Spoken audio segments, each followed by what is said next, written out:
Hello and welcome to the Duquesne Sports Pregame Show. I'm Jack Morgan, alongside me Nick Fernbaugh and the Duquesne Dukes. They got a 2-0 conference record. They face off against a team with a similar 2-0 record in the Mercyhurst Lakers. It's going to be a big game here on Saturday night at 6 p.m. for supremacy in the Northeast Conference. So, Nick, we'll start off here. Duquesne's had some success over the start of conference play, even that game against New Haven. That doesn't officially go down as a conference team. However, in the future, they will be a conference team. They played really well in the last 30 weeks. No, they've played unbelievable football in the NEC this year, and I think what's been very nice is like we kind of walked into conference play still not really knowing how to feel about this team, because I mean they took care of the game they needed to. They looked okay against Lehigh, and then the other two were just there. Akron and Lehigh just kind of there as games. Akron was that we were there. Yeah, we were there. But they've come in and they've looked comfortable. They're scoring a lot. And I know when you look at the overall defensive numbers for Duquesne this year in the NEC, they've allowed a lot of points, which has been the key thing. It's an average of 28.6 in comparison to Mercyhurst, who's only allowed 25. But I think that's a little deceptive because of the two 50-plus bombs that got dropped on their head by Akron and Pitt. They've played really good defense outside of those games, I'd say, for the most part. And it showed with, like you said, a dominant run of form. I mean, they made quick work of New Haven, Stonehill at St. Francis. Now, it does help they were all at home. Yes. But, I mean, especially I was at the St. Francis game with my family, and I don't think you could have gotten a more dominant win if you tried. I mean, they looked about as comfortable and just locked in as you could have asked them for. As soon as the first play of the game was a kickoff return for a touchdown, I knew it was going to be a fantastic day. Jump.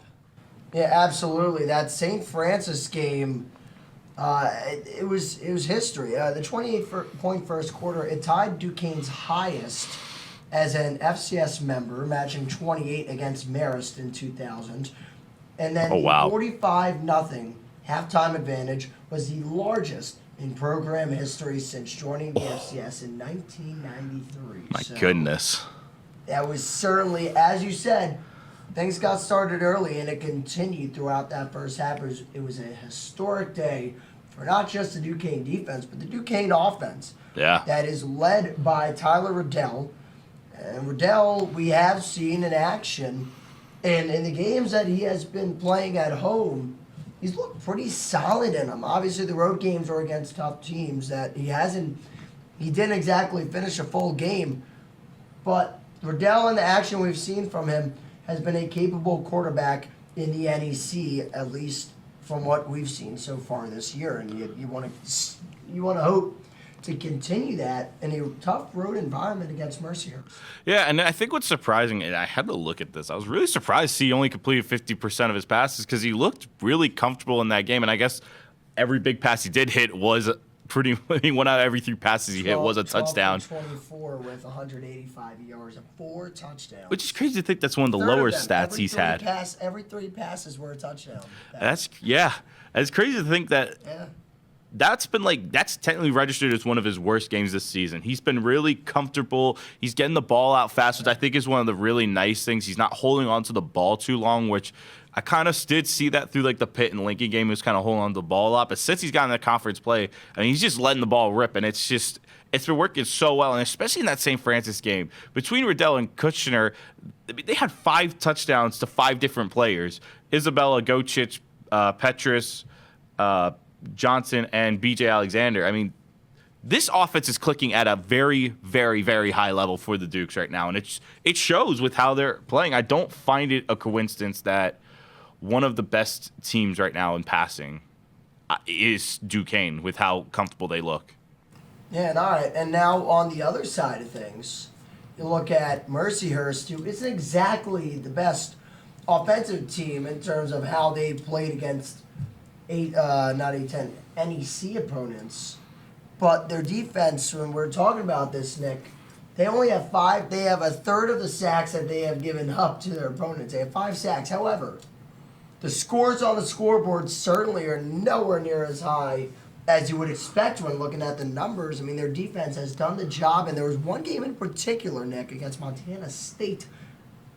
Yeah, they played Montana State at Montana State. Like, that should be a death sentence to just about anyone. Montana State right now is registered in the top 5 in all of the FCS, and they only lost 17-0. Now, their offense didn't do a thing, but never claimed to say their offense was this world beater, but their defense might be. Their defense looks really solid. I mean, honestly, outside of 2 duds, I guess, if you want to call them, one against Sacramento State, who's right now still getting votes in the top 25, and then South Dakota State, the second best program, who won the college football playoffs 2 years, who won the college football national title 2 years ago.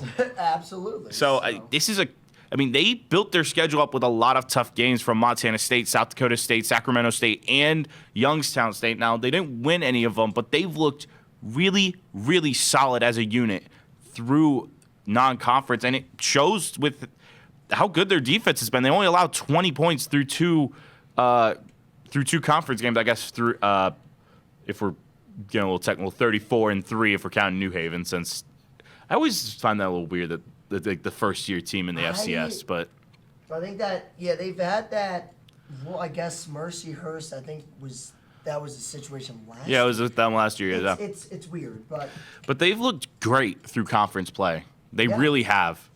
Yeah, Jeff Lavelle is the leading tackler for this team with 14 more tackles, and Braylon Beckwith, who has 30 tackles for this team, and so it's not, and they've got 4 interceptions total, with Chris Thompson having 2 of them. So it's really, they've just been about getting teams off the field without points on the board, and they've done that pretty well in a few games this year. And given we are 6 or 7 games in here to the season, it's pretty good. It's pretty good. I mean, having half your games be really solid defensively is about as good as you can ask for in a lower conference like the NEC, where you're going to have non-conference games out of your league. Yeah. So I've been impressed. I certainly think on Saturday, and we'll be there for that one. You can listen on Duquesne Student Radio to that one at 6 p.m., me and Nick on the call. I mean, it's going to be a very good challenge for this Duquesne offense, who has been running over teams. And Mercyhurst, a good test for their defense to maybe stop them in their tracks. But we'll see how the game pans out. We're going to go to our players to watch for both sides. We'll start with Duquesne, and I'll start with you, Nick, as well. Who do we see making a big impact for the Duquesne Dukes on Saturday night? I think if you're going to take down a team like Mercyhurst, especially right now, I mean, according to NEC stats, 2 of the top 3 leading rushers in all of the NEC are from Mercyhurst, Johnny Askew and Brian Trobell. So Duquesne's got to match that punch in some way, and I'm looking right to Ness Davis. He has looked phenomenal since they started getting him more involved in the Akron game. He has been on a tear. He's been looking really, really good for the Dukes, and I look to see Ness Davis have a really big game in an environment like that. They need an 80, 90, 100-yard game from someone like him to control the tempo. They got to match someone like Mercyhurst, because they can run the ball down your throat, and that's the last thing you want right now for Duquesne, especially with how quick they pass the ball, like how many big chunk plays they get. Yeah. They got to be able to control that line of scrimmage on their end as well. So I think I'm looking right to Ness Davis to make a big impact for the Dukes here. Absolutely. You got to match that defensive prowess just on the other side of the ball, but also the running game on the other side of Mercyhurst is a very good one. My player to watch is once again going to be Tyler Riddell. I might have said this the last pregame, but it really does come down to him, number 2, under center, because if you look at his road performances against teams, of course, like Pitt, of course, a team like Akron in the MAC, but also an Akron team that they should have, quite frankly, been much closer to in that game. Tyler Riddell did not have a good game at all against either of those teams, and you're going on the road for a tough NEC test. Tyler Riddell has been very efficient at home. He hasn't really played many full games at home. He's going to have to play a full game on the road this weekend against Mercyhurst, and he's going to have to start this Duquesne offense. He's got weapons like Isabella at his disposal, along with Alexander and names you mentioned. I think that Tyler Riddell is where it starts and ends with this Duquesne team. 100%. Now for Mercyhurst, a player to watch for them. I mean, there's a few different options really that you can take with this team. I mean, 100%. This team is very scrappy. They're gonna make your life miserable. Yes. And again, when we talked about it, from the sack numbers to the interception numbers to just about everything, they're like middle of the pack towards the bottom in a lot of defensive stats, which it almost is head scratching to see how they're still getting the performances they are. But they are, I mean, this is a unit that's just working. That's the best way to describe it. Sometimes the results may not be pretty. No. You may not get the flashy sack numbers or interception numbers that you see at like the top, but they're clicking. Their defense is tough. They're forcing a lot of incompletions. They're making life very, very frustrating for the rest of the NEC. But I'm going to look at their front end with, again, their leading rusher, Johnny Askew. I mean, he leads the entire NEC in rushing yards, and it's not even close. The next he has 715 rushing yards through 6 games. The next closest is Elijah Howard for Central Connecticut with 482. That's a 230-yard difference. That's honestly insane. He is averaging 119 yards a carry. Oh, man. Yeah. You want to win right there? That's your guy right there. You want to see him keep lighting it up for Mercyhurst because they've had a crazy start to the year, and he has been probably their biggest reason why. Yeah, now, you know what? Let's say that Duquesne does end up selling out to stop the run. They succeed at it. Maybe it's a situation where the Mercyhurst offense, led by Adam Urena, is going to have to look to his top weapon being Dylan Evans. So far this season, Dylan Evans, 7 receptions in each of his last 2 games. Against New Haven, he had in the first 2 games of the year, he had 7 receptions in each of those games. He had 95 yards and then 157 against New Haven. He's kind of teetered off a little bit as of late, and I think that's where you got to get him going again. I just think that if Duquesne and of course Duquesne's probably going to really want to sell out for the run. Oh, yeah. To force one of those wide receivers to step up. So I'm going to expand my player to watch, and 2 players to watch. I think it's a receiving core for this Mercyhurst team. I think they need to get it going because I think, quite frankly, Duquesne is going to come out gunning for that run game, and I think you're going to have to really give them a different look, switch things up, and I think that is where guys like Evans and Rylan Davison are going to come into the picture, looking to get things going for this Mercyhurst offense. Let's get to our game picks here. I believe we both went 0-1 in the last game we did for the Akron matchup. I forget. I feel like I did Lehigh. I know. Or no, because I thought we did Akron. Or no, we didn't. No, we didn't. Our awesome other 2 hosts did Akron. Yes, we did Lehigh Duquesne, and I know for a fact I did Lehigh for that one. Evan and Graham went 0-1 in the Akron one. So I'm along with Evan and Graham at 0-1. Nick is 1-0. So, Nick, I'm going to start with you, the winning picker so far. So, a lot more games to go in this sports season. Well, let's see if you can get to 2-0. Who you got Saturday, 6 p.m. in Erie, Mercyhurst, Duquesne? See, this is one that I feel like it's going to be a really deceptive game because they've played some of the more on the bottom end of the NEC so far, and this is going to be their first, I would say, true real test because they got to still take down teams like Robert Morris and Central Connecticut at the end of the year, so you really want to see a good showing out of this.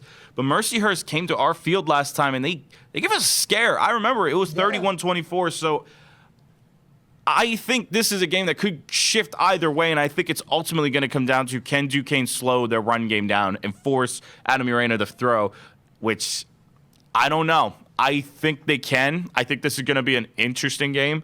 I honestly think it's going to be easily the highest scoring game that both sides have had for a while. I think Duquesne is going to walk out of this one with a win. I'm going to say a final score of 38 to, say, 30. Interesting. I do agree with that sentiment. I do think Duquesne wins. I think they take it a little more comfortably than 38-30. I really do think this Duquesne team is very good. Yes, they lost DP last year. They lost a couple of other guys, but this team is still clicking. Man, when you look at them stacked up against other teams in the NEC, they look very, very good. And I think that it's a trap game. You could, Can't underestimate them. Like, listen, I say, Duquesne is a better team. Mercyhurst is a very good team. Mercyhurst is a very good team. However, I think that Duquesne walks into the trap and takes over the trap. I think they win this one 35-24. I believe it will be a multi-score win for the Duquesne Dukes. However, we will see for ourselves on Saturday at 6 p.m. Eastern Time. Join me and Nick Fernball on the call for Duquesne Soon Radio. We will see you there. Thank you so much for watching the Duquesne Sports Pregame Show. For Nick Fernball, I'm Jack Morgan. We'll see you Saturday nights. Go Dukes. Go Dukes.